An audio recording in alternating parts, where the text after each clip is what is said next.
Today's episode is brought to you by Human Sound Studios.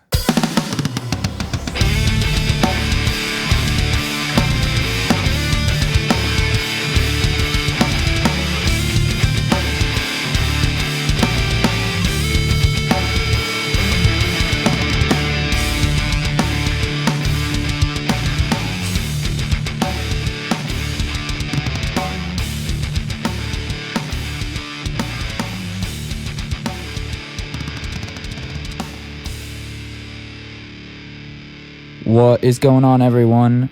My name is John, and I'm here with my buddy Juan, and this is episode 6 of the Untamed podcast. The Untamed podcast. We are here again in my home studio, Making moves. recording for you guys. Doing things. Doing things. Just chilling, dude. Yeah, just chilling. Hey, I found a better spot on the couch.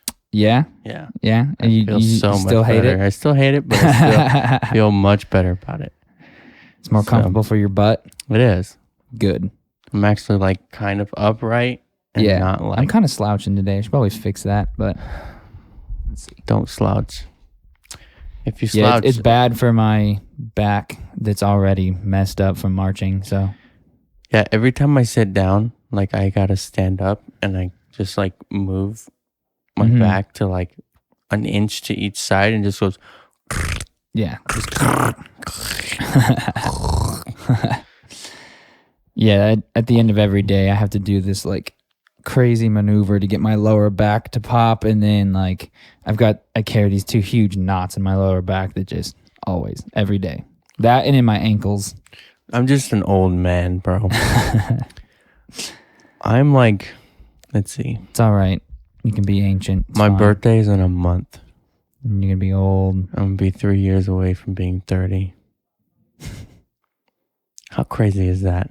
It's pretty crazy. Like I know there's people who are already 30, Right, or right. people who are closer to 30 than I am. Then you are, yeah. But just to think about that, you know what I mean? Like I'm Be just like, damn, I'm almost 30. dude, I say it all the time. I'm almost 30 When years you turn old. 30, you're gonna be like, fuck. It feels. I say that like if somebody's like pissing me off, and I'm like, I don't have time for this I don't have shit, time for dude. you I'm anymore. almost Yeah. 30, bro. Almost 30. Yeah. No, it's weird because it feels like high school was yesterday and shit like that. Like, Yeah. but years ago, I was talking about some like memories of moving out and like that kind of crap the other day, and it dawned on me. I was like, damn, that was like 4 years ago, 5 years ago. I'm like, how has that been that long? Like, My mom told me. My mom Fucking brought it flies. up the other day because my brother just finished his sophomore year in high school, and I was looking at his little yearbook thingy. Yeah. And my mom was like, can you believe yours was like 9 years ago? I graduated 9 years ago. And I'm like, please don't ever Don't say say that that. again. Yeah, even me graduating in 13, I'm still like, what's weird? Okay, so that you obviously know I've been watching F1. They said it yesterday or on what's today, Monday? Yeah, so they said it on Sunday at the race. They had the 2 youngest front row on the grid and ever in F1 history, and also one of the drivers who's on drives for McLaren. His name's Lando Norris. He just turned 19. He was born in 2000, and I was like, holy Wow. shit! That's People crazy. who are born after 2000 now are old enough to drive F1 cars. That's insane. Yeah, it threw me for a loop for a little bit. Well, when I was Which also, side note, it's Monday. We're supposed to put the podcast out on Mondays. Shut up. I don't even want to hear it. We're recording late the second week in a row. It's Yeah. all right. It's No. Juan's fault again, but it's okay. Except it's all good, I but- wasn't sleeping. No, you actually had a legitimate reason this time. I had a karate tournament yesterday. It was for my students, so I had to go and like coach / I almost said hashtag hashtag coach Hashtag / coach. hashtag judge. Yeah, I was gonna ask you how that kind of works or whatever. How it works? Yeah, like how does the tournament work? Like I don't know. I've never competed in martial arts or anything Yeah, like yeah. that. I don't know much about it. Yeah. So, what is the tournament? Basically, so this tournament, I mean, I work for like a youth organization, Mhm. and we So the tournament, the organization is kind of throughout all of Arizona Mm-hmm. and other states too. So there's like a national championship too and everything. That's cool. But so like the majority of the people throughout the company is in Phoenix, Okay. and me, my dad, and like 2 or 3 other instructors are from Tucson. There's some Mhm. people from Yuma. There's some people who come out from like Surprise and stuff like that. Yeah. And they have a tournament. I think it's like 3 or 4 times a year Uh-huh. where everybody like from Arizona kind of comes Yeah. and competes against each other. So Sort of like a statewide tournament. yeah, Got you. yeah, and So are you competing against each other, or how does that like?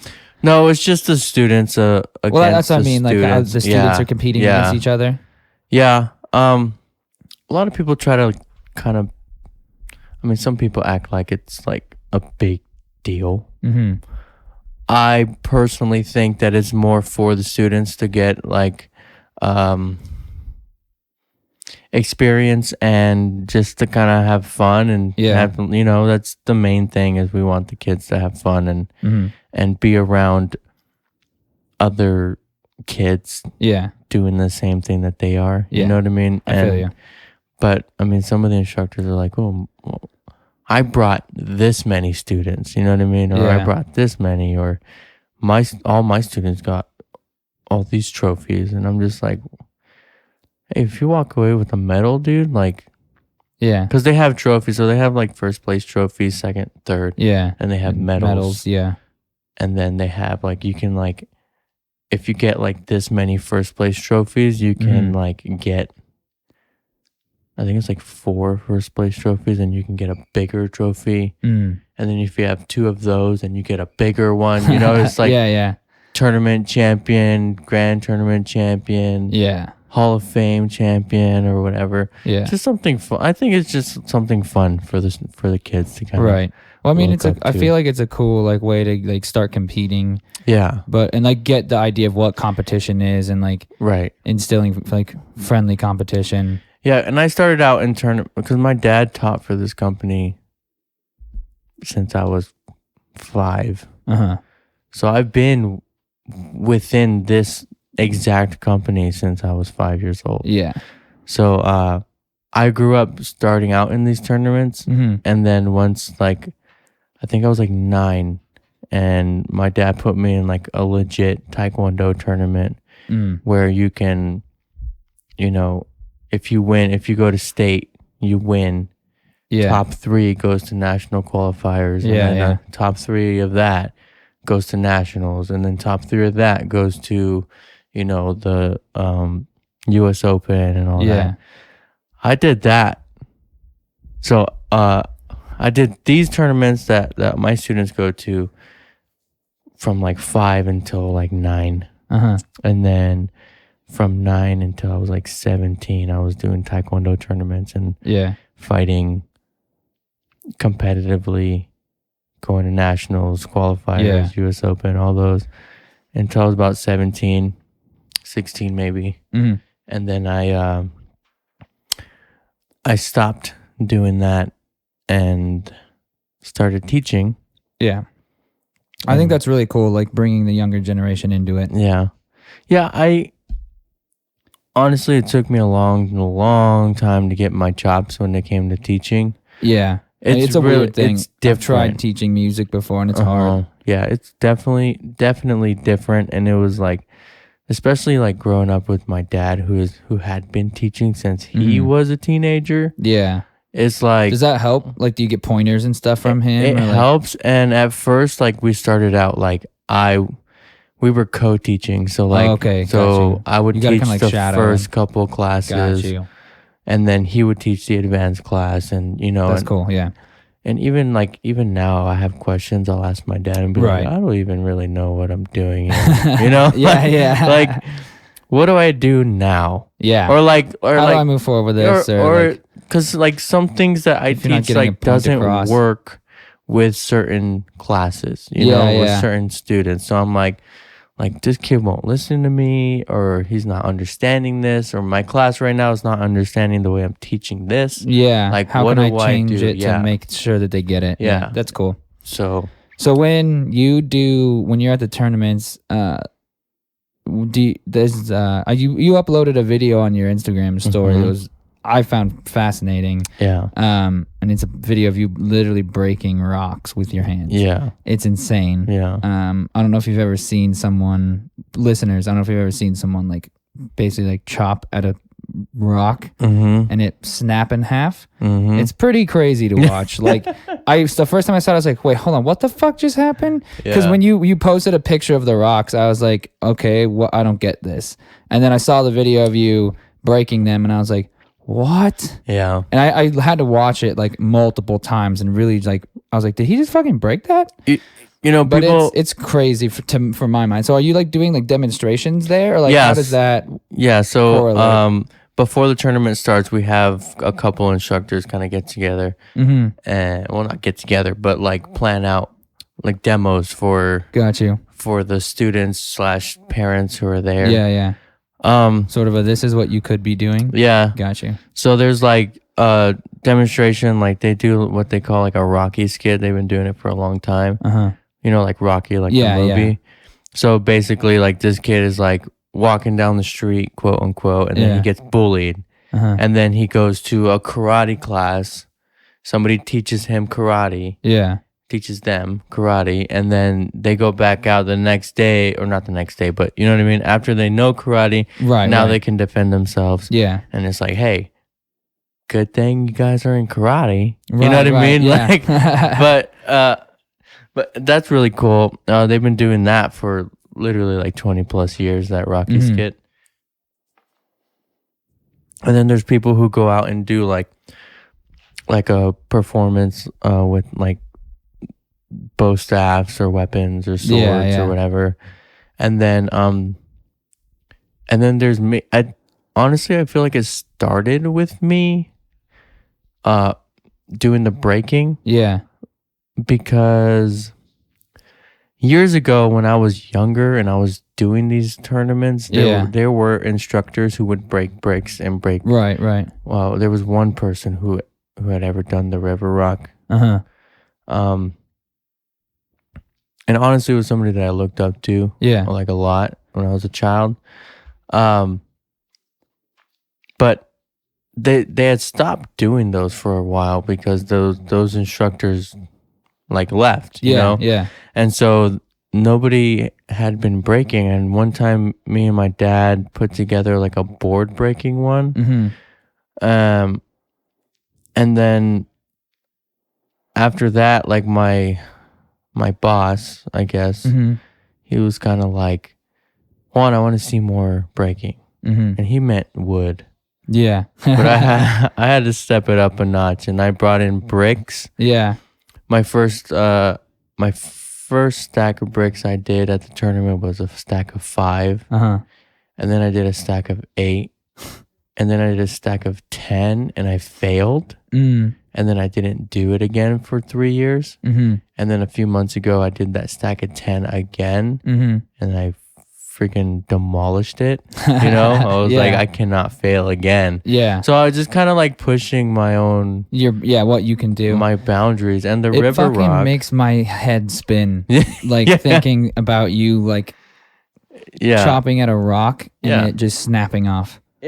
It honestly, okay, so it's like I Googled it as soon as I saw that. I like had to go to Google and be like, what's the deal with fucking, and I didn't know how to phrase it at first because I didn't know it was called breaking or anything. Like I was like karate breaking rocks. Like how does this like? And I had to like spiral down Google for a little bit. What did you just, find? I was reading a little bit. Like I read the Wikipedia on breaking and just like kind of some basic shit. Like you know like and about like what forms of karate tend to use it more and put more like weight into it.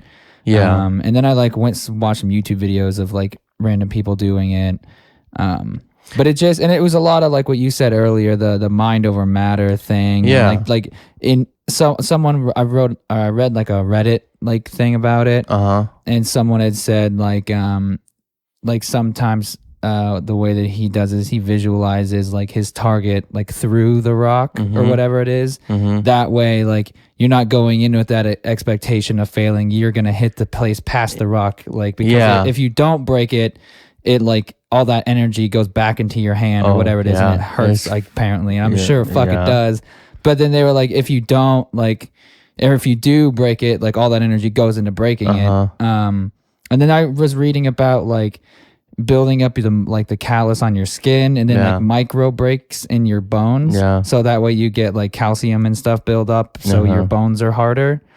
I don't know. It was interesting. It's funny. I was talking to someone this morning actually when they brought up me breaking. They're like asking me basically the same thing you are. And look, like you can see the callus on my hand right here. Oh, if you look at my other hand, it's not the same. Yeah. You know, you definitely can see it. So you can see like it just built, like the callus is fucking insane on my hand. Yeah. And I think it was like 5 years ago or so. I hurt my like knuckle, like breaking a stack of bricks. And I went to go get x-rayed. Yeah. And my doctor was like, your bones are like really dense. And then he showed me and you can see like the layers, the micro layers fucking just kind of like making it stronger and more dense, you know? Yeah, I can't remember where the person said that theory had originated, but they said that like the theory of after you've hit like so many times hitting like, and they showed like they had some different like things that were examples of things to hit to like continuously like build up there. Like, you know, if you punch sandbags and like you do all these like things to build your, like to cause those micro fractures. That's and then called build them iron palm training. Yeah. Okay. Yeah. I remember that phrase. And my dad made me start doing iron palm training when I was like 7. I know that's a really young age, but I remember, so I mean, I think nowadays people would consider it child abuse, but people consider it a lot child abuse. You can look at someone wrong and be like, I remember I was young, really young, and my dad took me outside to, like my grandma's house in their backyard had like a gazebo. Yeah. It was like a wooden gazebo. Yeah. And he just tied like a little towel around it and he was like, punch it. And I'm like, you want me to what? You want me to what? He's like, punch it. And then I just hit it all soft, like, you know? And he's like, no, hit it. Yeah. And I'm like, okay. And so like I hit it and it hurts. I'm like, it hurts. And he's like, just hit it. And I'm like, okay. Hit it again, yeah. Hit it again. And I've been through a lot as a kid. Well, I feel like that to get into that discipline of martial arts, you have to have a really strong mind. Yeah. Like you have to be broken multiple times and get, you know what I mean? Like whether it's by yourself or by an instructor or someone who helps to like push your mind further. It seems like a very like intense mind training. It really is. And that's kind of the whole idea of the breaking demonstration is to not just show physical strength, it's to show your mental strength as well, you know. That's cool. I saw a video of some dude like literally doing it with his fingers. He was like he would hit with his fingers and it would like knock like, and I was like, how in the fuck? Like again, that shit just like blew my mind because it's not my realm, you know. When I see stuff like that, it makes me think, you know what I mean? And I'm like, maybe I should try. Right? With my fingers, I don't think so. I can't do that. I tried breaking a coconut once. Yeah. That was a mistake. That was a mistake. What else have I done? I want to try slabs of ice. Ooh, that sounds rough. I haven't tried it yet. I just figured out how I could probably make some. Nice. Just get like a small cake pan and freeze it. Put it in the freezer. I feel like the only issue is transporting those to where you want to break them. Yeah. Anyways, I don't know. I haven't tried that yet. I also a long time ago wanted to try breaking a baseball bat. Dang. With my shin. With your shin? Yeah, but I started doing the training for it, and I was like 2 or 3 weeks in. I'm like, No. Let's not. No. The training, basically, I grabbed this thing called an eskrima stick, which is like a bamboo weapon. Yeah.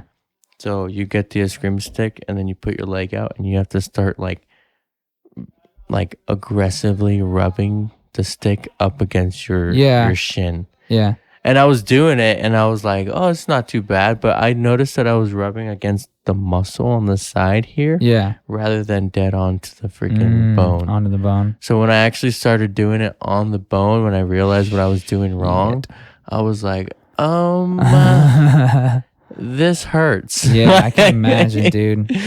Is that your shin bone is like pretty pronounced? You know what I mean? Like it's a pronounced bone. It's almost like your spine, you know? Like your There's leg is big, layer. but it's a thin, like the actual bone is kind of thin. Yeah. Kind of like a shark's fin, you know what I mean? Yeah. And it almost feels like his shin almost comes to like a point. Like it doesn't, but that's kind of how it feels. Like it's like that's a point at, you know? Mm-hmm. I don't know. It's weird. And people ask me how I do the breaking, and I'm like, you just have to hit really hard. And then I also use that iron tie, that railroad tie. Okay, yeah. So the reason why I use that is because it's the only thing that doesn't flex and absorb the impact. Oh, okay. So like I've seen people break rocks on top of other rocks, and they have to hit that shit really hard, because I tried that. Yeah. And it just chips the rock on the bottom. So you have to hit it with enough force for it to break through the rock on the top. Which I saw one, the guy who did with his fingers had like a big round thing, a big round like rock that was sitting on top of like a stand. Yeah. So it was like a square base and then a big round rock, and then he had the rock on the top, and he was just like boom, and it would just split around the big rock. Yeah, I haven't tried that yet. I was like, what? Like, cause you see me like I'm holding it, and then I'm you're hitting holding it, and I've also seen other people who in the videos they like had two people holding. It was mainly from boards. They had two other people holding it, and they do it in the middle. Yeah, that's what we did when we did the boards. Like my dad would hold for me. I've done this thing called a speed break, which like my dad would hold the board with his fingertips, and you have to kick the board so fast. Because if you just kick it, it's just gonna fly out of his hand. So you have to kick the board so fast that it breaks the board rather than kicking it out of his hands. Yeah. Yeah. That's crazy shit. Yeah, it's pretty crazy. It's cool. It's like I said, it kind of was like my whole head was just in a daze last night. I think it's cool because like people look at me and they don't see, like, I guess how tough I really am. I feel like, you. No, I feel you. It's hard to explain, not to be like, oh, I'm so tough, but at the same time, like, my body doesn't, I'm not normal. You know what I mean? Like, I could probably punch through a wall and like not even feel it. Yeah. And like I've been through the training for years. Yeah. It's iron palm training and iron body training. Yeah. And it's nuts. It is insane. And my dad, like, well, there's no real way I feel like for someone to look at someone and be like to know what they know. You know what I mean? Yeah. So like looking at you from an outside perspective, you're gonna be like, that dude's been fighting since he was 5. Yeah. Like that's just something you don't know. Yeah. You know, like my brother asked my dad one time, we were on the like hanging out. It was like dinner or something. And then my brother was complaining about the training my dad was putting him through, which, mind you, it is nothing compared to what I did when I was younger. You were his age. And so my brother was complaining. I'm like, bro, you have no idea. And then one day he asked my dad, like, hey, like, why don't you train me like you used to train Juan? And then I just jumped in before my dad could say anything, and I was like, "Cause it fucked me up, bro." And I was like, "Dude, I'm literally like a robot. Like, it's hard for me to show emotion. You know what I mean? Yeah. It's hard for me to, like." I feel you, dude. Like, not even a few months ago, I got punched in the face and knocked on my ass. Okay. And then I just jumped right back up. And you're like, what's going on? I don't man? even remember most like what happened after getting hit, but apparently I fucking was able to fight back, dude. You know, like it was crazy. That's crazy. Yeah. No, I think the same things when I hear like people complaining about like having to practice for something or like anything that takes like rough, like rigorous training, you know, like it's obviously different, but my discipline is music. So like doing marching and like standing at attention with a 70-pound drum on in the sun and going out there and practicing for hours and like then, you know, you stand at attention and like you're not standing up straight, like deal with it. Like, you know, that kind of shit. And it's like, now you have like, the band program I used to be in, like I've seen some of the stuff that goes on now and I'm just like, dude, like it's just not cut. There's a reason you're not as good on the field. Right. If you're not practicing with the crazy amount of like intensity that you should be. Like, but people don't train like that anymore. Like whether it's martial arts or like you said, marching band, whatever. Like the way it feels people like, are especially now, like with kids, like parents have gotten soft on them. Yeah, definitely. And it's like, I don't want him to be sad. Well, and it's like, well, sad is a real emotion and your kid's gonna feel eventually. Well, I mean, like if I couldn't do the splits, like my dad would make me do the splits. You know what I mean? And I feel like nowadays it I don't know. It was like more of like, now it's like, oh, you're hurting my kid, or oh, you're hurting your own kid. You know what I mean? Like people get into people's business way too much nowadays. Yeah. Like my dad filled the bathtub full of dish soap and threw me in, and I had to learn how to keep my balance. Yeah. I try to get out, and he just throw me right back in. You know, and it was like just weird shit like that. No, you know, I feel you. And I don't know. It's hard. Like my dad would make me. There's a lot of shit that he did. And well, yeah, I mean, it's like growing up. I grew up doing sports. I played football and baseball forever, so it was like you know. I can remember countless times like fucking up at practice and being like, all right, cool, that's 2 more laps. Yeah. And then you're like tired as fuck. And then it's like, okay, let's run the plays again. And if you can't remember shit, cool, 2 more laps. And you're like, I remember there was one time I was dying and I was just like, I hate doing this right now. I can't figure it out. Yeah. And straight up, like coach and my dad were both just like, you got to deal with it. Right. Like, I don't know what to tell you. Yeah. You earned yourself 2 laps. I don't care how fast you do them, but you're going to finish all the laps that you've earned. Yeah, exactly. Like you got to go do that shit. A lot of my punishments like, at home. the time, I feel like as a kid, you're like, this is mean, or I'm, you know, but like those people are pushing you for the betterment of yourself, you know, like that's hard to see coming from the other side, you know what I mean? But once you're on the other side of that, at the end of it, you're like, I see what they were doing for me. That helped. I'm glad they did that. Yeah. You know, I'm glad I got pushed. I literally just said that like yesterday to my dad. Like, thank you for pushing me, because or else I'd be weak and soft. When I was younger, my punishments at home were, I mean, yeah, I got my ass kicked a lot at home, but like if it didn't require me to get my ass beat, like my dad would put me in basically a wall sit. Yeah. And one time I was there for like 6 hours. He forgot about me. He said, if you move, you're going to be there longer. Yeah, yeah. And they're going about their day, you know, and I'm just sitting there. It was more like a horse stance rather than a wall sit. Right, right. So I wasn't leaning against the wall, but I couldn't move, you know? Yeah. And so... Well, I used to get sent to my room, and that was when you had nothing to have in your room. You know what I mean? Like... Even like when I got the Super Nintendo, it was like, well, it's not in your room, it's in the living room. So like getting sent to your room, you're bored out of your fucking mind for and they'd be like, cool, you're in your room for the rest of the night. Bye. It's like being in prison. And it's like, what? Now what do I do? And as an 8-year-old, your mind is fucking just like going and you need to do shit and you have too much energy. And then once I became like a teenager, I was a teenager and I was like, he wanted to make sure I had good form. Yeah. So if my stances weren't correct, he would get this thing called like a shenai. It's like a sword made out of bamboo. It doesn't really hurt that bad, really.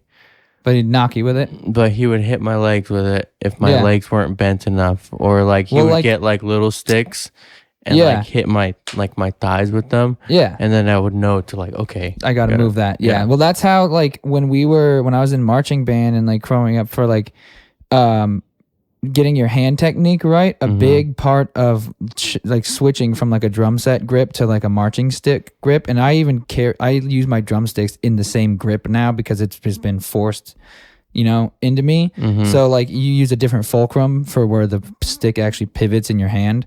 So like a normal grip is a 2-point grip and it's between your thumb and your index finger, and that's where the stick pivots. But we got taught a 3-point fulcrum where the stick sits like this and the pivoting point's actually between the index and the middle finger, and that's where it pivots. And that causes a lot of people to want to their ring fingers and your pinkies want to lift off the stick, but you need those for your extra downforce when you're hitting the head. Yeah. So literally the drum instructor would walk by with a drumstick, like one of the fat marching sticks, and if your fingers were coming off, just boom, right on the edges of your pinkies, just knock them in. Yeah. Because then you'd be like, I don't want that to fucking happen, so I'm gonna keep the grip on it. Then it becomes natural to feel that grip that way, and you don't do it anymore. Like, it was a good. I liked things like that. Yeah, I liked it too. I mean, like you kind of don't like it, but at the same time, you're like, it makes me tougher. Yeah.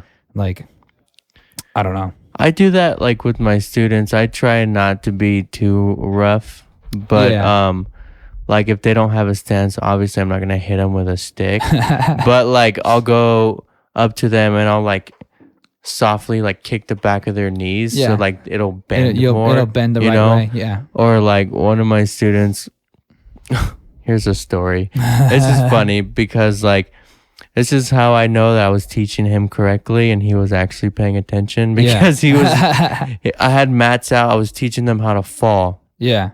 And this was like the third week that we had tried doing the break fall. So some of them had it down, some of them didn't. And I was talking, and he was like messing around and just talking while I was talking.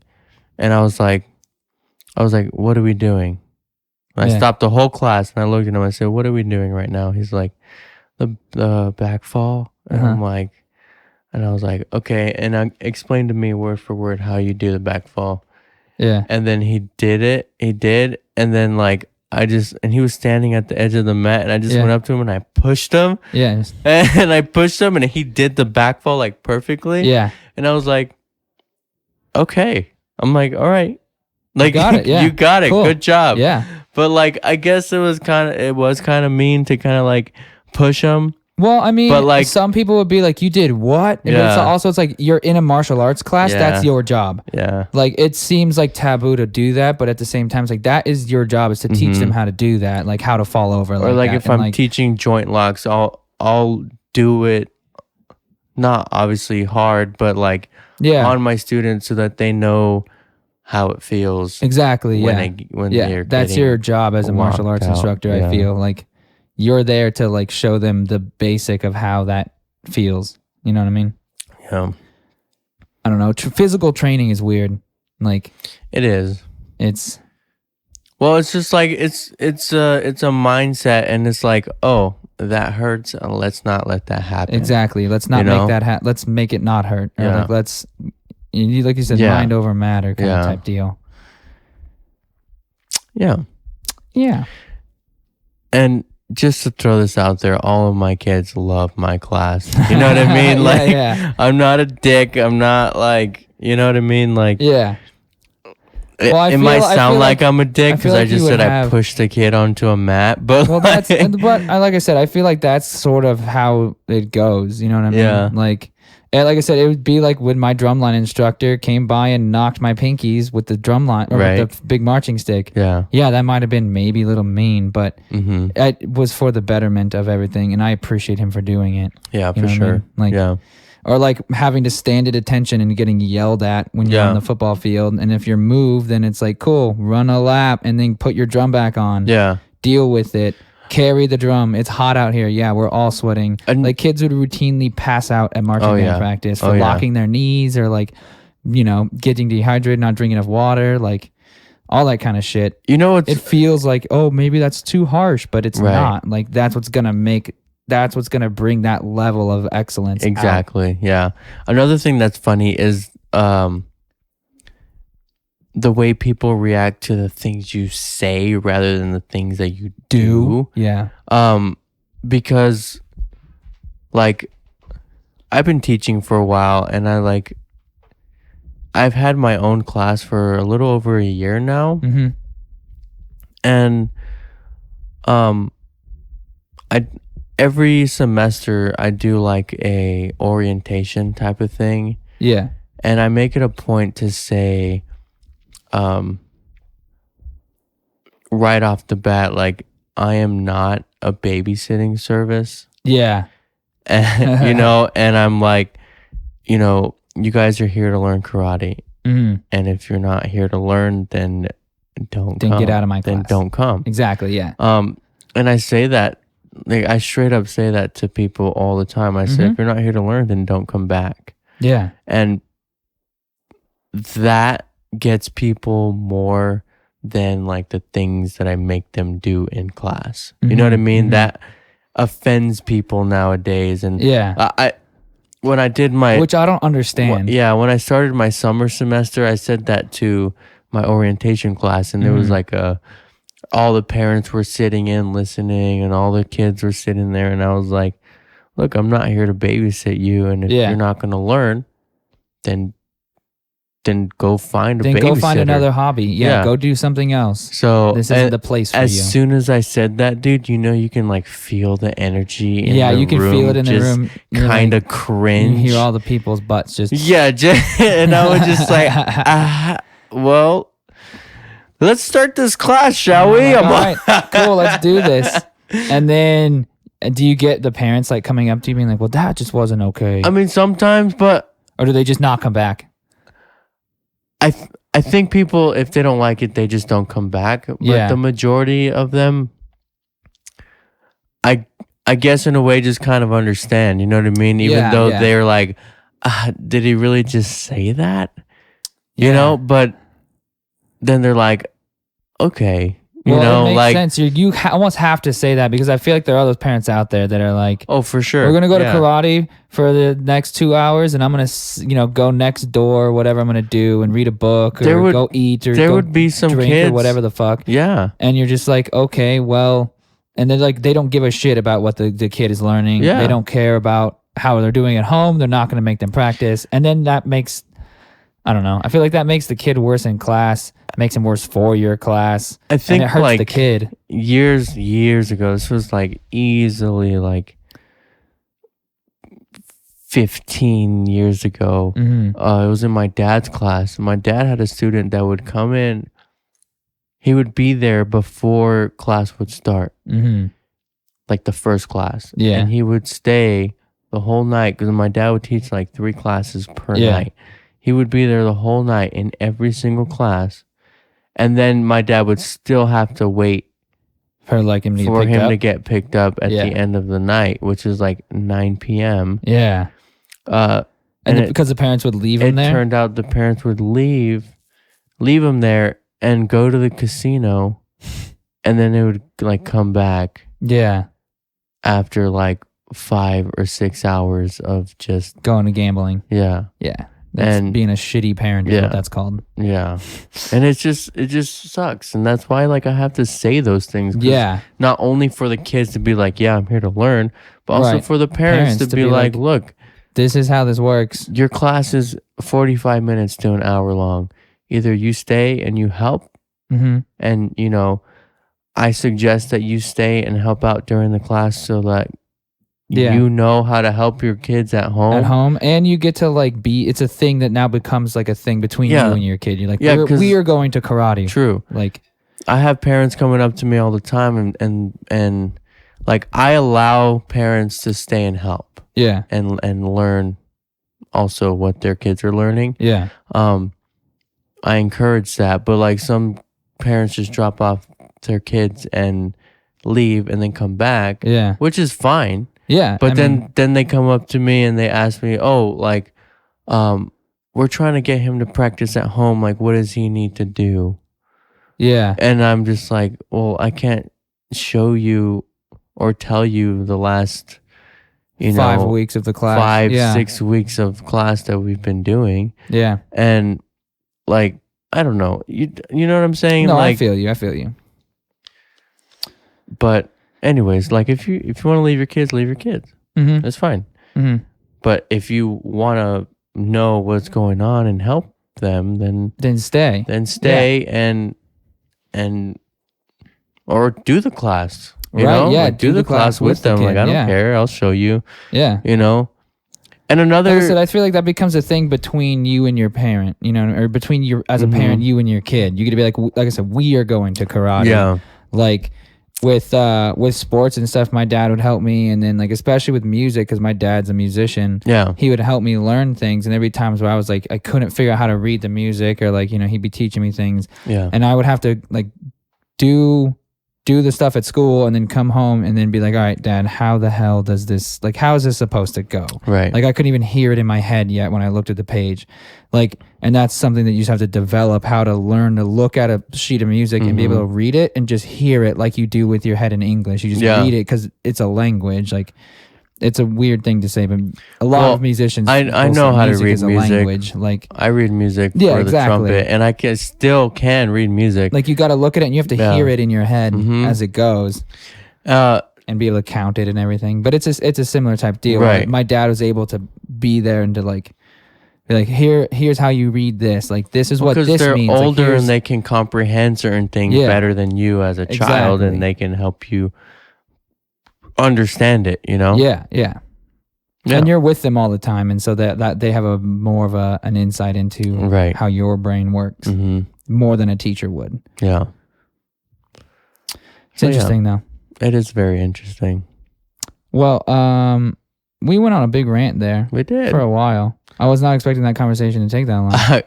I wasn't either, dude. And I was like, I'm glad though, But because like I didn't really do much this week other than like edit my pictures and stuff. So I didn't want to be like, well, I edited my pictures and I worked and then that was it, dude. You know?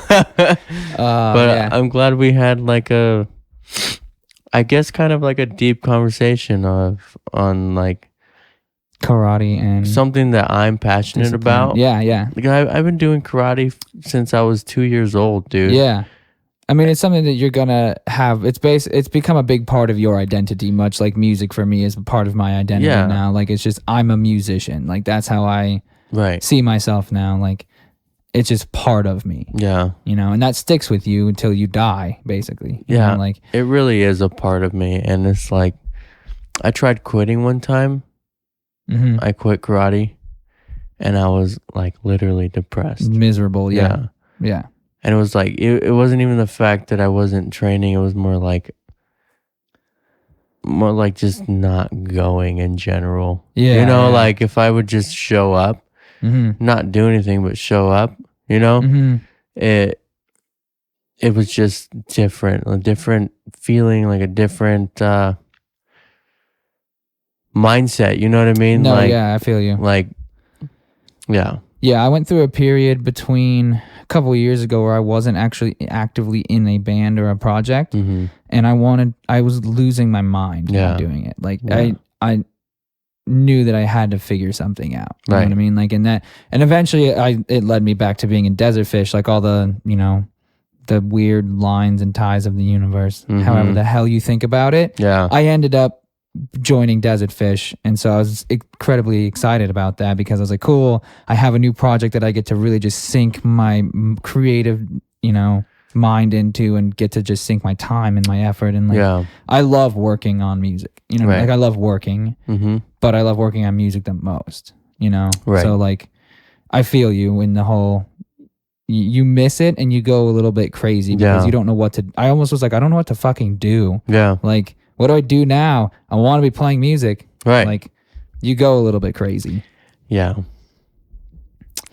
But you know what? It's all good, dude. It's all good. I was going to ask you after that. I was going to say, what all did you do this week? But there it is. I was editing. Worked and edited pictures. The groom from that wedding like texted me and was like, hey, I know you're busy, but like, what's up? How's it going? Yeah. And I'm like,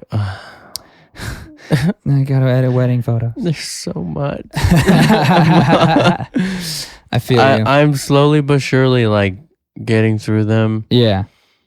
But like I'm just really thankful that they're just like understanding Yeah. and like I was like, look, dude, I'm sorry, it's been a few weeks, but I had 3,000 pictures more actually, and like, you know, it's taken a lot. And like, if I just sit there and edit the wedding, just the wedding, you know, I probably would go a little crazy because it's like the same thing over and over and over for I don't know how long. So like I would edit the wedding and then I went back and I went to edit something else and then I go back to the wedding and then I go back and do this. I mean, I feel like it's a similar deal with like when I'm editing music. Like I have to hop around from song or project to project because it's like I can't edit this same thing for especially so when you long have every so day. many going on at the same time. It's like I've got to keep them all going. And also you get, I don't know if it happens in like editing photos, but like I get what's called ear fatigue where you listen, like your ears are just working so hard all the time. It's the same with my eyes. You start to just like, you get numb almost, like your ears just stop hearing all the small details you used to, and you're just like, I don't even know what I'm doing. Like, am I over mixing this?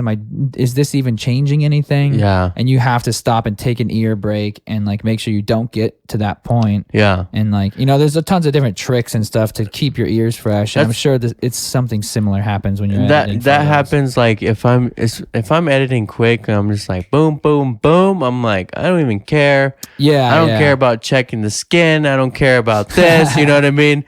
But like some of them, like you have to like take out like the imperfections in the skin or like a pimple or little things here and there or skin softening or whatever.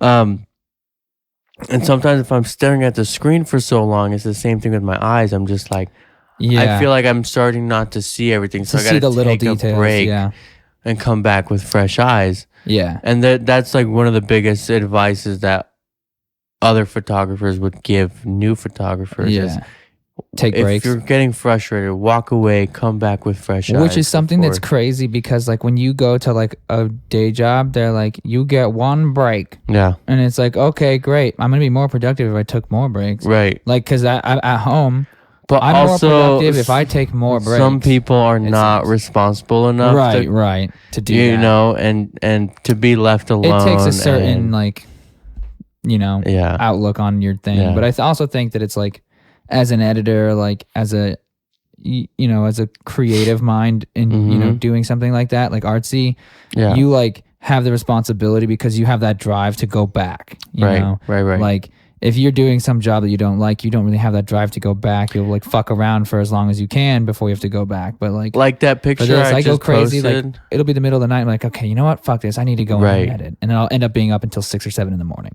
Yeah, like that picture I just posted. I spent a while on that, but like that one I had to walk away and come back because I was trying to do some skin softening and skin retouching and then like touching up her eyes because like for one, like she had fucking gorgeous eyes to begin with, you know? And like I was trying to accentuate that. Yeah. Is that the right word? Yeah, I think so.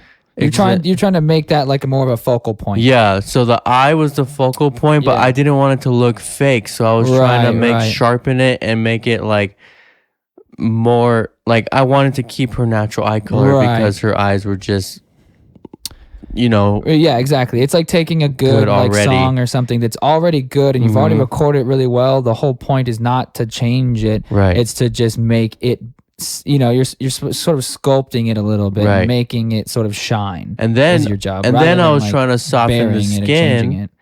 I was trying to soften the skin and do some skin retouching on that. And it's not that she needed it because she has great skin also, but but I was like so much like if you go and look at the picture, you know, I was like so much in her face. Yeah. I was so close to her face for that picture that even though she had great skin already, you can still see all the little pores and the, you know, the small, you know, natural wrinkles like on the eyes here or like underneath the eyes.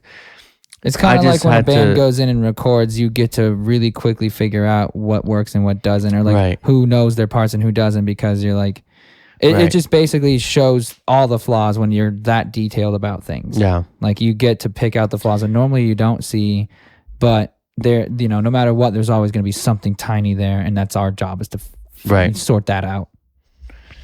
If you guys are listening to this, go and check out that last photo shoot I did. Yeah, let them know how it Because is. I think, honestly, it was probably some of the best pictures I've taken. A solid picture. Yeah, I've seen it. It's awesome.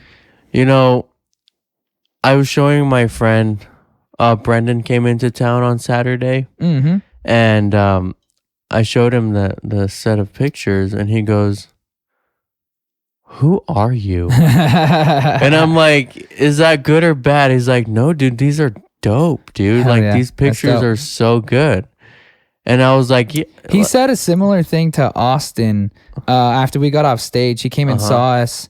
I can't remember when, but we got off. I think we were at the Hut for something or whatever. Yeah. And the Hut always has pretty good sound and really good lighting. And like, because the engineer there's really good. And we've played there so much that guy just knows our shit now.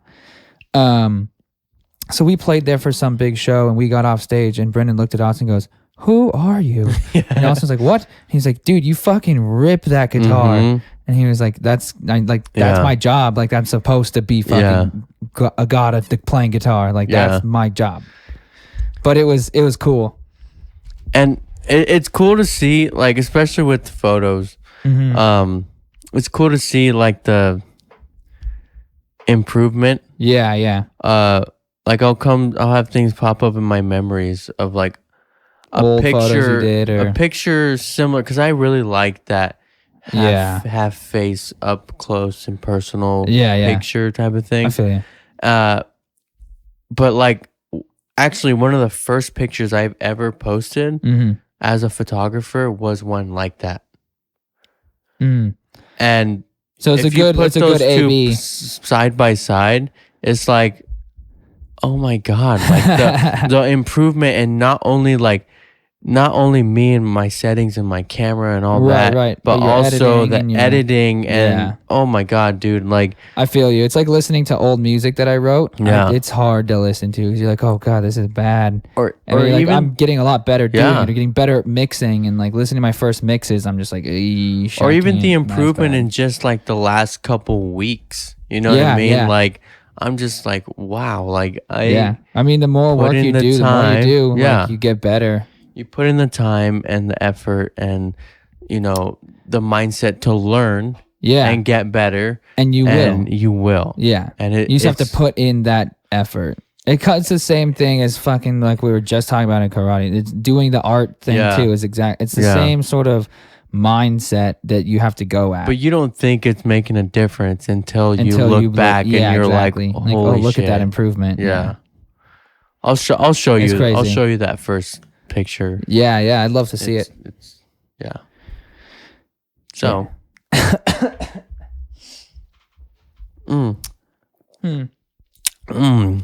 didn't even joke around for the last 50 minutes. What is going on? Fuck around. Now we gotta fuck off. Dude, fucking I'm gonna stick my finger in my butt. Just kidding. We're not gonna do that.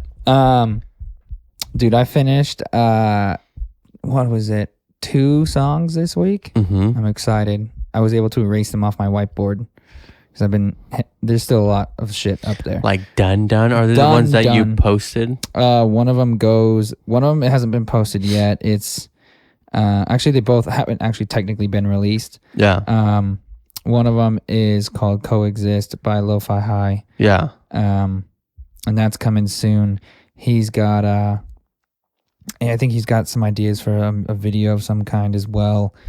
Because I know he did a video for his other song he put out as well. So I think he wants to do some like a video for each one. I'm not sure, but that song I now gave him a final copy, and then just gave Minutes to Midnight the final copy of their 3rd single that comes out on the 12th. That's cool. So I was like, cool. Like I'm knocking some of these projects out, and like, you know. Because I'm starting to, obviously, you're looking at the whiteboard over there. There's I got upcoming, and I've got 6-7 things that I'm about to start. So, like, I gotta knock some of this old shit out. And, like, get it ready. 4 different bands, right? 1, 2, 3, 4, 5. I got 1, 2, 3, 4, 5, 6, 7, 8, 9 different bands.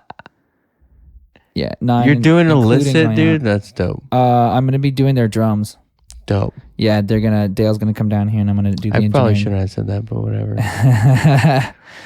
Yeah, I'm gonna Who cares, dude? I'm gonna be doing their just their drum tracking and drum engineering and stuff, and then I pass the project on to another guy who's they're doing it pretty cool. They're doing like a mixed engineer sort of record, which I'm excited to do because it's one of the first ones that I've like big projects I've been a part of that's doing that sort of style. You know, like before it's usually been like 2 engineers on this. We're in it from the beginning or whatever it is, you know, like So it'll be cool to have that many different heads working on the different sections and recorded in different places, and it's gonna be really cool. I'm excited to do drums for that, and I've known Dale forever, so working with him is gonna be really cool. And he's a fucking killer drummer. Okay, let me show you this real quick. Oh, these the pictures? Yeah, so I want you to describe with your words. I don't know what those are. Okay, this one looks good. This one looks bad. Well, when you see the difference, you will... Yeah. Okay, so this one was posted December 29th, 2017. Okay. Okay. This one was posted today. Yeah, there's a clear difference. Oh my God. I'm like, honestly. Yeah, it's, well, then can I go back to the first one? This one? Yeah, that one. So it almost like it's probably in like your filtering or your lighting or whatever it is, but it almost feels like the best way that I can put it is like when I hear a song and it sounds like muddy or cloudy. Like it sounds like I'm listening to the song like through a wall or something. That's what it. Yeah. Obviously, I'm not looking through the wall, but that's kind of what it feels like. I'm looking through something. To that picture. The other one is super, super clear. Yeah. You know what I mean? Like it's very crisp. clean. Yes. The lines and the definition of things are very like, you know, well put together. And then I have one like this. Mm-hmm. That one was like 2 months ago. Yeah, say that's it's a definite in between. It looks closer to now, but there's a definite change from the first one to that one. Yeah. It's really weird to look at that, like to go back and look at your progress on things. Right. Like that picture, I'm not going to lie, not to toot my own horn or But anything. But, oh my God, dude. Like, just... I never thought like you never thought you could produce something like that, right? And I never thought I know that I would be good at photography. Like starting out, people would tell me like you are good. Like stop, like doubting yourself. But you do.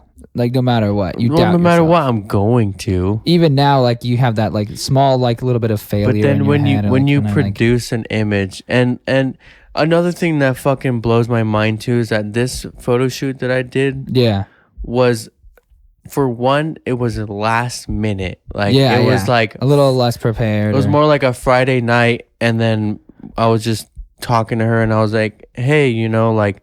We should shoot sometime, and when are you free? And she's like, tomorrow. And I'm like, okay, like let's fucking do it, I guess. Let's go. So I had no fucking idea on what to do. Like I was almost like freaking out a little bit because I was like, I don't know where I'm gonna go. What I'm gonna do? Come up with something real quick. Yeah, and then it keeps you on your toes, though. Everything was on the spot, and the fact that I produced. That me and her, produced these images and that whole set, like all of them. Like I love every single one of those pictures that I got out of that shoot. Yeah, and it's like, I don't know. You know what I'm saying? No, like it's just like you get that like, oh shit, I can actually do this. Yeah, moment. Yeah. It's a cool moment. It's like when we go on stage after like writing a record for a year, not being up on stage. Like when we did our album release, and it was one of those moments where you're like, fuck, this is why I did all that other like bullshit, all that work.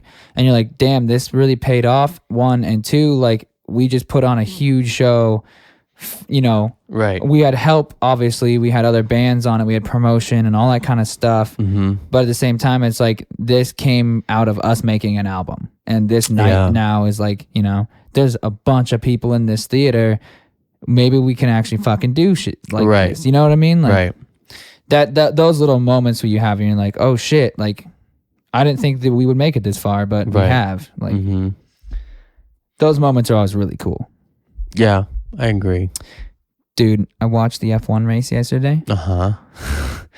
The most exciting race of the season so far. Really? Yes, dude. Is it called a season? Yes. Okay. It's the whole, like, it's almost the entire year, but it's the season. It's like every other week. This week we were spoiled because 2 weeks ago was France at Paul Ricard, and then this week they didn't have there wasn't a bye week yet. Austria, bro. I know, I remember. Yeah. So there wasn't a bye week. We just went straight into it, and the Mercedes wasn't looking too hot, and then there were the youngest front row. There were all five engine manufacturers in the top, or all four engine manufacturers in the top five, and then 3 different teams in the top 3. It was a nail biter from start to finish. Literally making 0 sense to me.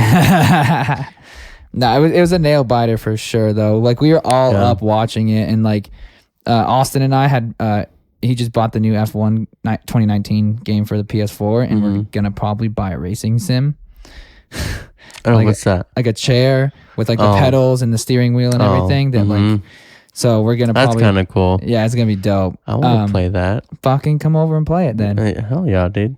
But hell yeah, dude. Hell yeah, dude. But yeah, so we're gonna get a hold of one of those. But we were up playing just like because he had just got it. The new version just came out, so we were playing all night, waiting for the race to come on. And then when like Pit Lane Live and all that kind of stuff, the pre-race stuff came on, we had my phone sitting on the coffee table with the chart, like on the charging stand, playing all that stuff while playing F1 on the PS4. Cool. But when the race, and we were drinking coffee all night just because we were like, we got to watch the race. Like last time. There's no falling asleep. There's no falling asleep, exactly. And it's hard to watch all these European races when you're in, West Coast America. Yeah. There's like a 9-10 hour difference. Yeah. So 3 p.m. there is 6 a.m. here. Yeah. That's cool, though. When your normal schedule is up until 3 a.m. because you're playing shows. Well. Yeah. Yeah. Yeah. But yeah, so Austin and I were up, and then Dylan woke up halfway through the race in his room, poked his head out, and then just like pranced down the stairs. Like, where are we at? Uh-huh. And then Nick had to go to work, so he was up and came downstairs, and he was like, this is weird. We're all up right now because normally we don't get up that early.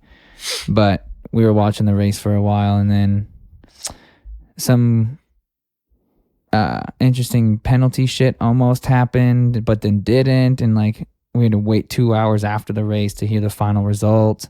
Ooh. Yeah, that was annoying, but they made the right call, I think. Which was to not have the penalty. Penalize. Yes. It was just racing. Penalize. They called it a racing incident.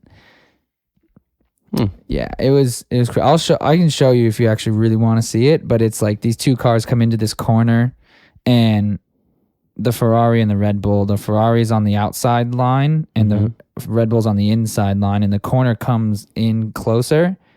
But the Red Bull technically he had gained the corner because he had come at full, all 4 tires alongside the Ferrari and gone just slightly past him, so he had won the corner. So if it would have been a gravel trap or grass on the outside there or a barrier, the Ferrari would have been forced to cede the corner and back off and let the Red Bull take it. But it's a tarmac runoff right there. So literally he gets like pushed off the track because he keeps going down, even though he technically had lost the corner. Yeah. So, and then their wheels touch because he's trying to stay on the track. And so now the Ferrari guy's pissed. Red Bull thinks he won the corner, and then Red Bull ended up winning the race. Max Verstappen did. But then they had to go and debate about that forever because it decided winner and loser. Yeah. First and second place. Like, I don't know. A lot of people thought it should have been a penalty. A lot of people thought it shouldn't have been. You did a really good job explaining that. Thanks. I was like imagining it in my head. Right? That's how I was explaining it, whoa. like picturing, and I have my hands up for those of you who can't see us. I have my hands up as 2 cars. I was like, I don't know. I was like completely invested in like every. I'll show. I was you holding the on video to of it. every word that you were saying. Right. Well, dude, that's how the whole race felt. Ah. The whole race felt that way. I was just on the edge of my seat the whole time. Dude, I'm going to have to take off my hat again, dude. You got free your hair. I do. So we've run into a situation right now, Juan. I know we have. We've done the thing again where we have not brought up the topic that we originally prepared. And we're an hour and 4 minutes. You know in. what, though? Like, every time we, like, actually prepare. Right? We seem to get into a conversation about something else. That causes us to not talk about our topic. Yeah. You know, and this, because you got to think about, we don't start the timer before the very first intro. So that adds at least a minute and a half, 2 minutes. Mm-hmm. We're getting up to like near 110. It's okay, dude. You know? It is okay. People aren't here to listen to our topics. They're here to listen to us. To listen to us. Mm-hmm. I hope. And I want to say, like,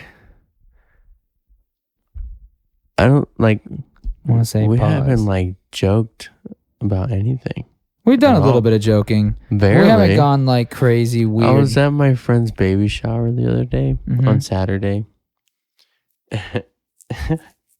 And he they were giving out these scratcher cards to see, like, you scratch them and then you see if you won, like, a gift card or something. And they're like, scratch this off to see if you won. And I said, oh no, thanks, I already scratched off today. And my friend goes, that's a good one. God damn it, Juan. I'd have been like, no thanks, I'm not trying to win a baby today. I don't want your baby.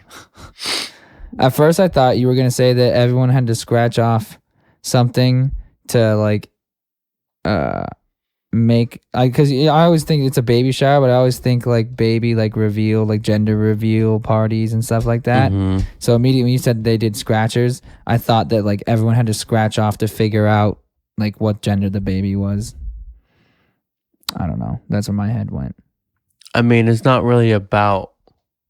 No, I know. Gender reveal parties are not about the showers. people finding out what the gender is.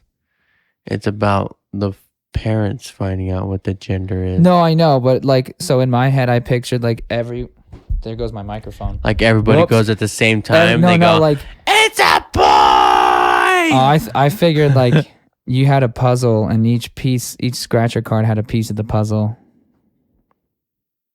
You have to reveal it, and then you got to put them all together and figure it out. It's because I like puzzles. But. That's kind of dumb, dude. No, it's not. I think that's dope. probably one of the dumbest ideas you've had. No. It's one of my best ideas. You think so? I'm going to do it now. I feel like to spite you. I feel like you wouldn't even have to finish the puzzle. The puzzle? You wouldn't have to finish the puzzle to figure out what it is. Yeah. Imagine if you took, like, it says, like, girl or boy, right? And you cut all those up into a bunch of pieces, and now you've got, like, a piece of the word or a piece of the letter. Now you got to put them all together, and you'd be like...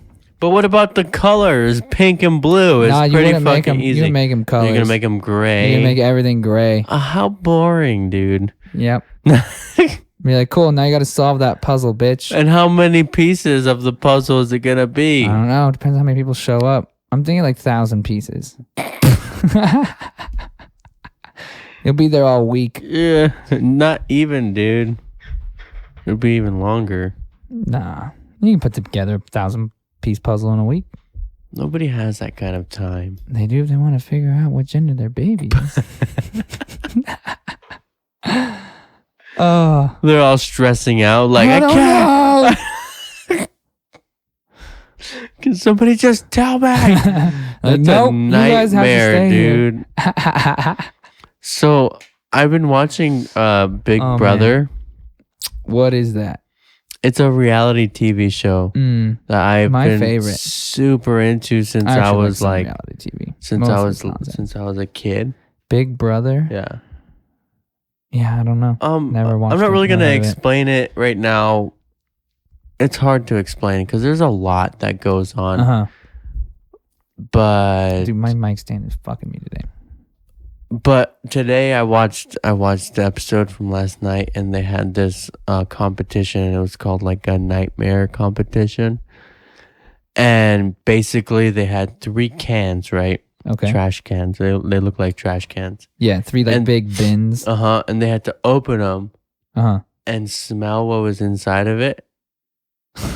And then outside, they had everything set up of what the smell could be. Uh-huh.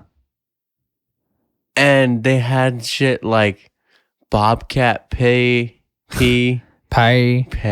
Bobcat pay, coyote pay, All right. From Australia wolf pay. They had So wait, so I'm still confused. petrified tomatoes. Petrified? Not like putrefied. dehydrated? I don't know, dude. Putrefied probably. Petrified is like dude, they had turning into wood. Rotten fish. Or like turning into rock. I don't know. It was gross. They had a bunch of things. Gross smelling stuff. They couldn't just see it when they opened the can? No. How did the smell get in there? I don't know. I wasn't there. Sounds fake. I mean, it is fake. It's a show. But it's Anyways, supposed to be real. It's reality. it's not really reality. I have a friend fake who was on reality. that show. Yeah? Mm-hmm. What'd they say about it? About what? Is The it real show? or is it fake? We're not going to get into that. Oh. It's a show that's still going on, and Anyways, what were you going to say about it? Like, oh no, just that it was a night. Like, it's called a nightmare, and it would be my nightmare to have to smell all those nasty a bunch things. of nasty things. They're like literally like smelling them for hours because if they get it wrong, Fear Factor or something when they Yeah, can do shit it's that's pretty like much- disgusting or yeah. like yeah, that's pretty much what it was. you can win money. Yeah, I mean they're playing for like Dude, you know what my favorite game show like things like that are? $1,000, huh? When they do like maybe not my favorite, but the funniest one I've ever watched has been that show Wipeout. Dude, I haven't watched that, but holy actually, shit. Please go watch it. Wipeout. It's the one with the big like red balls in the water and they shoot jump. they go poof, right? No, that's the one where they have to they have like a course. It's like Ninja Warrior, but like the people on it are usually pretty bad. Okay. And so like they jump and they like always like Oh, eat it's like shit. a Japanese show, is it? So originally, yeah. And they have American one, and it's just a bunch of like out of shape Okay. people that Yeah. do these courses, and they're terrible at I them. know And what they you're like talking bounce about. off these huge things. Like I said, it's like Ninja Warrior, but they're worse at it. I Like, used to Ninja Warrior is watch- awesome I because used to they're watch fucking those- good usually. Yeah, I used to watch those Japanese game shows all the time. Dude, have you seen the one where they have to fit into the size of the shape or whatever it is Yeah, for the wall that's and the coming? wall's coming, and they're like, "Ah!" Dude, that show's hilarious. There was one where it's literally an obstacle course that they have to do on a bicycle. Oh yeah, I've seen Have you that one. seen Yes, that? I've And they're seen that like one. bouncing on Bouncing the back everywhere, tire. Dude, it's insane. I used to really like that one a lot. Dude, freaking, have you ever watched Whammy? I think is what it's called. When they're like, they spin the wheel and they're always like, big bucks, no whammies, no whammies. I think so. That's a dumb one. That's funny though. I don't know. Game shows are I weird. don't know either. Dude. Reality TV is weird. I'm gonna be on Big Brother one day. I have no idea what it is. I'll have to go figure it out. Watch Yeah, it. I mean, okay. So long story short, it's like 16 people trapped in a house, So like the real world. kind of, but it's like better than that because real world is more like just Drama driven. And in Big Brother, yeah, there's drama, but like people are trying to win Mm-hmm. competitions. Did you ever watch the and- Real World Road Rules Challenge? Yes. Yeah, is it like that? Kind Or of. like Survivor? Kind or of. whatever it's called. Survivor, right? Yeah. I mean, kind of. It's all pretty much all essentially the same thing. Yeah. There's a bunch of people competing for. It's like Bunch of money. Survivor mixed with the real world. Got you. Sounds interesting. Yeah. What channel is it on? CBS. Oh, I don't know. Is it streamable anywhere? I don't have cable. CBS. CBS.com? Yeah. Whatever it is. Is it behind a paywall, I'm assuming? I don't think so. They have CBS All Access where it's like you can like pay for it and like not have to watch ads or buy or watch like CBS exclusives or whatever. Yeah. But I think you can just stream it for free. Nice. Dude, that's something it's going to get real annoying real quick is all these paywalls because this kind of ties into last week a little bit. Every company is trying to make their own streaming service now. Like, The Office is getting pulled from Netflix, and I'm bitter about it. Yeah, they're pulling it. To go where? To go to their proprietary streaming service. I think it's NBC that owns it. So they're pulling it, and so it's going to be on there until 2021 when their streaming service will be ready, and then you have to pay to watch anything that they make on their streaming website. But you know what? Like, channels are going to keep doing that, and what's going to happen is you're going to end up with 100 different individual pay $8 a month for, and now you're back at paying $1 million a month for But it's all going to come around full circle because things are just going to keep buying each other out.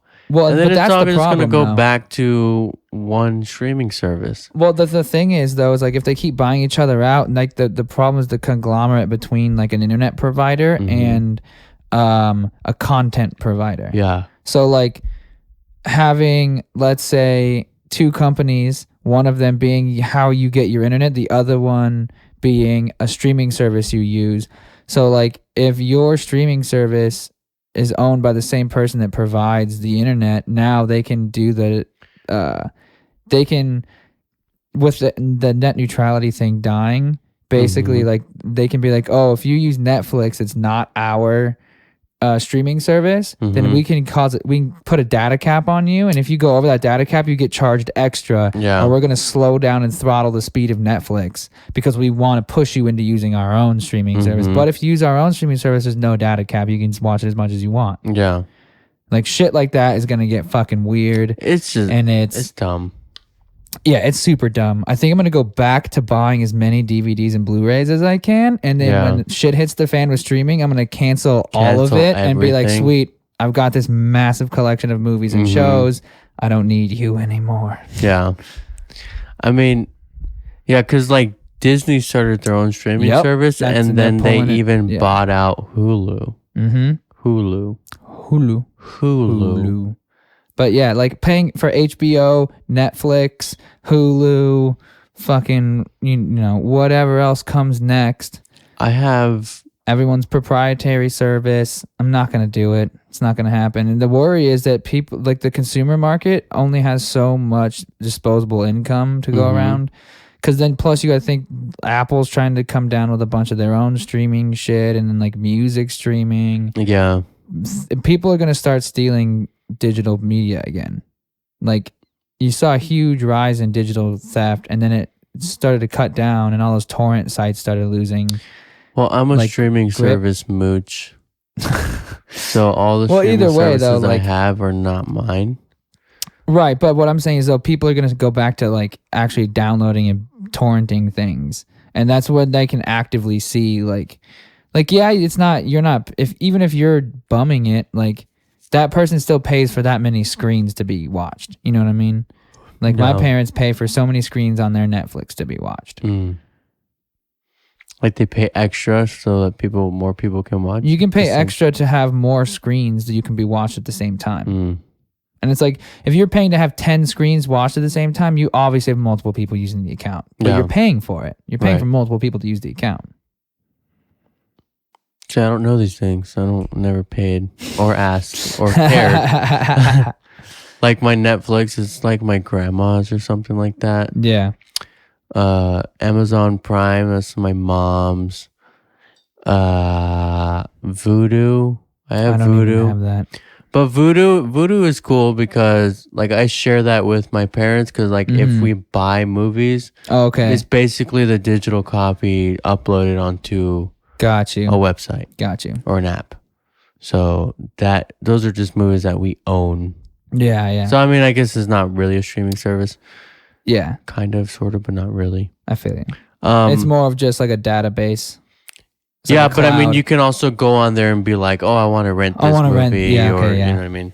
It's kind of like Apple TV has something similar where like if I buy a movie off of iTunes, it's just stored on my iTunes and I can watch it or I can download it onto whatever I'm logged into. Remember last time we were talking about the Apple TV and I was like, I have no idea, dude. I went to dude. Here, look it. I have my phone sitting here. Let's see. Oh. Remote. Yeah, it just says living room. And that's all how I control my TV. Wow. Yeah, so I was at my friend's house and she was like, "Do you know how to use this?" It's an Apple TV. Yeah. Do you know how to use this remote? Fucking idiot. No, I was like, no. Like I'm She's like, it's caveman. like a cursor. It's like a like a remote, like a mouse, like a mouse. Yeah. And I'm like, I don't know if I'm capable. Scroll across. I'm not capable. Even like the Apple TV originally came with a small remote, and on the top of it to navigate, it's just a touch screen. There's no like thing on it. You just move It's actually and it's also a button. It was actually really cool. Like after I had never. Did you use the phone version of the remote? No, never. I no. I just used the regular the touchscreen one. Yeah. But I mean, like I never had or came across an Apple TV. Yeah. So I didn't know.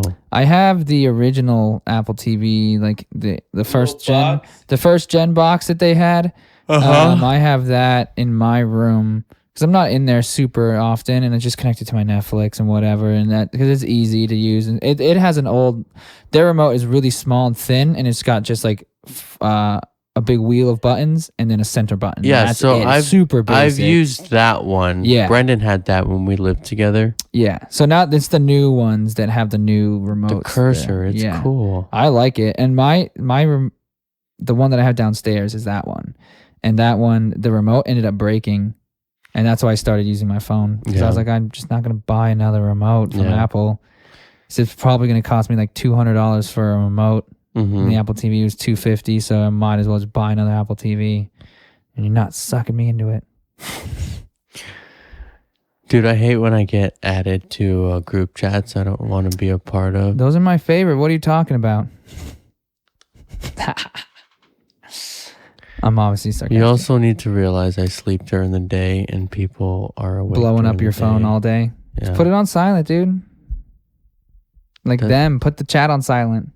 I don't know. I haven't even responded in the chat. Then leave the chat.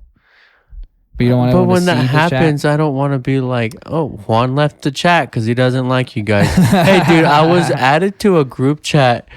It was like a month ago, and I'm like, "Why is my phone going all crazy?" And I have a couple of group chats, and some of them I actually participate in. Yeah.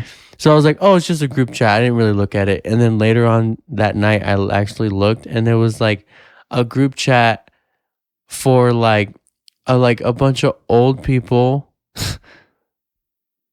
And it was like they were planning like their like class of 1984 fucking like reunion type of thing. And I was like, not me, not a part of this. Like, someone got the number wrong. That's funny. I think one of them, like I actually knew who it was. It was like my friend's mom or something like that. And I'm like, why? And then I just didn't have the heart to be like, hey, not a part of this group. Like, I'll drop party. Yeah, I'll come. What's up, guys? That's funny. Wolverines. Yeah. Go Wolverines. Yeah, so that's funny. I'm too much of a nice guy to just even leave the chat. Yeah, just because it shows. Yeah. Juan has left the chat. Yeah. I have a couple different ones. One of them I participate in every now and again. I've got. Is it the squad? Because you guys made a new one and I'm not in it anymore. Oh shit! They didn't add you to it? No. Oh, I didn't even know about it until days later. Well, Erica told me when I was at your show. Oh. She's like, "Were you at squat?" And I was like, I "Yeah." was. She's like, "Oh, we made a new one because there was too many people in the last one." It got huge. Yeah. I don't know.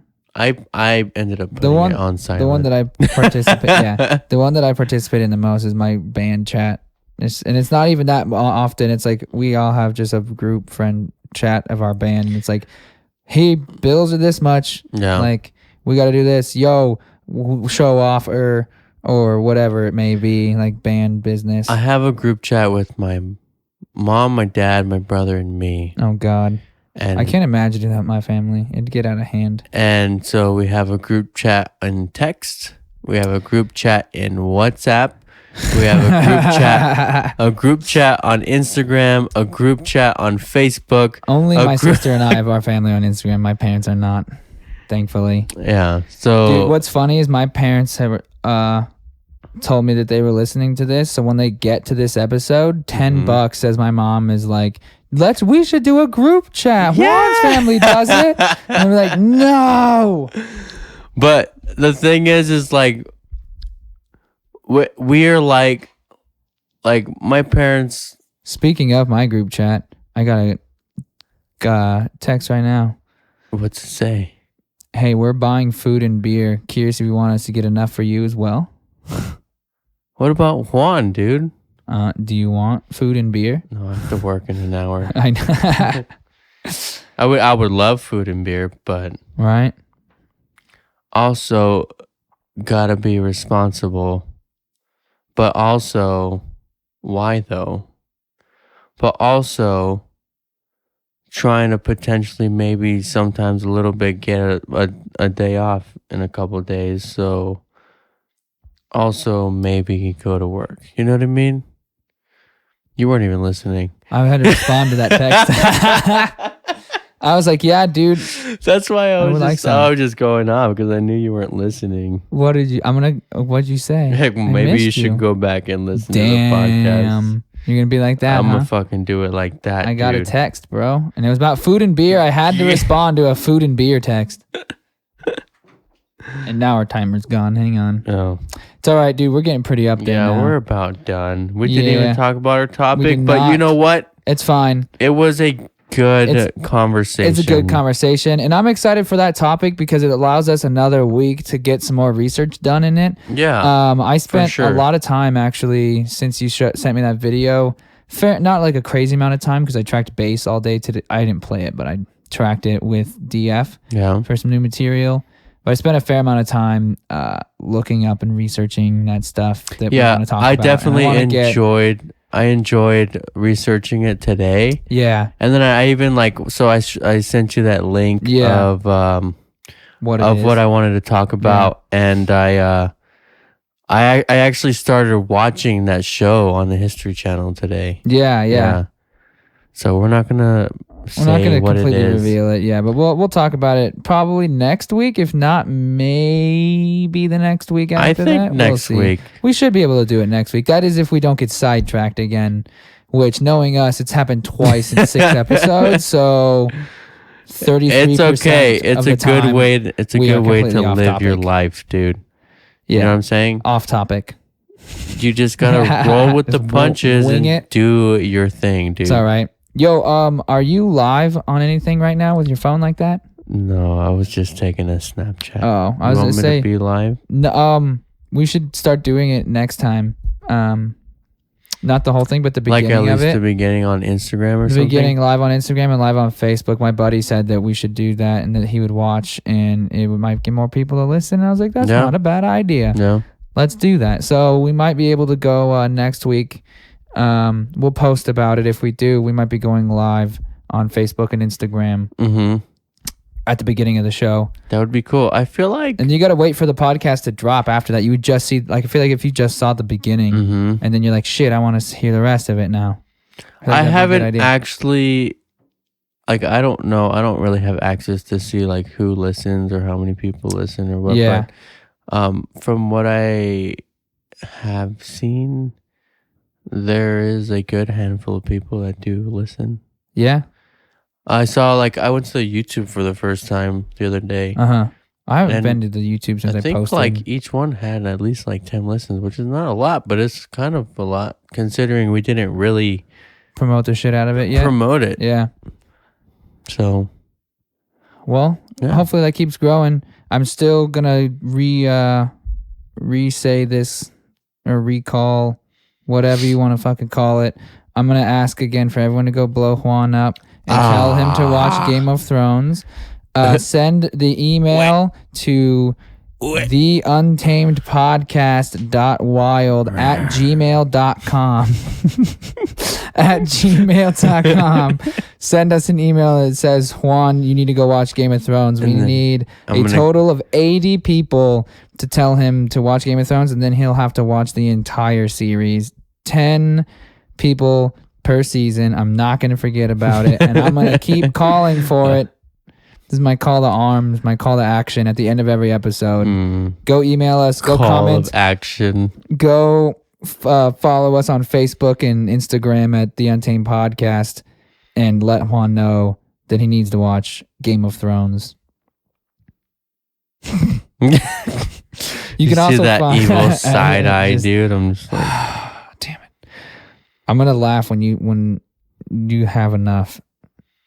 When there's enough people. When there's enough and I have people to watch all of them. Yep.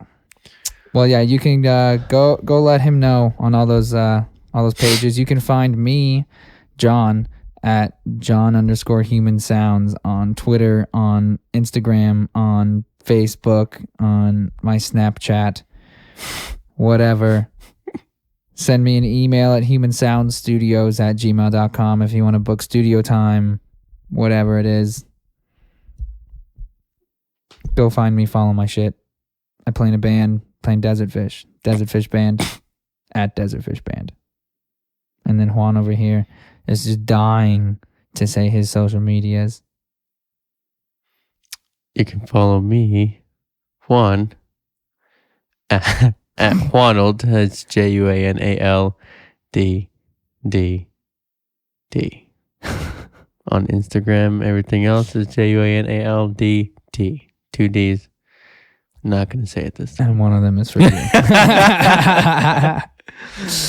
Oh, man, that's funny. Well, this has been a really good episode. It has. I had fun tonight. You know, it was chill. You know what I mean? Yeah, I felt chill today. Different. It was interesting. We had the window open. Different vibe. We watched the sun kind of just disappear We out of did. my We view. watched the sun as we held hands. Yep. We watched the sunset. Well, you're across the room from me, so... Well, we were still holding hands the entire time. Yeah, definitely. This whole hour and a half, we were holding hands. Well, hopefully next week we will have our fact checker. We're going to... Yes. We're hiring our fact checker. I'm excited for that. I'm excited to be called out on all my bullshit. Same. Honestly, I'm probably wrong a lot of the time, and I really don't care. You know what I mean? I feel you, but I also feel like I'll be like, I'm not wrong though. I'm not wrong. Like Google is wrong. You'd be like, no, you're fucking wrong. Yeah. They're facts. Fox. Well, either way, Anyways. Hopefully next week we have the fact checker and we have our topic and we stay on target on I told script, her. I told our whatever fact you checker. wanna call Maybe it. she could also be like our mediator too. That's not a bad idea to be like, yo, you guys have gone 30 minutes on the same damn topic. You need to move on so you can get to your actual topic of the day. So, I told her. I was like, if you want to be our fact checker, we're gonna need a commitment. Yeah. and she was like, all right, well, I'm not doing it for free. And I'm like, what do you want? And she was like, just appreciation. And she said appreciation and love from your cat. Does she want to be named on the podcast? I don't know. We'll have to ask her that. But Maybe. she wants She love might have from a- my cat. She might have That's a microphone. We'll see. Should be cool Can though. we use that one? We could. I've got other mics. That's my talkback mic. It's just a random like standard mic. What? We can get a different mic in here. I like making that noise. What noise? Usually implies satisfaction of some kind. Yeah. Well, thank you for listening to the Untamed podcast. With that, thank you for listening. Yeah. I'm Juan. and I'm John. And we'll talk to you next time. Have a good week.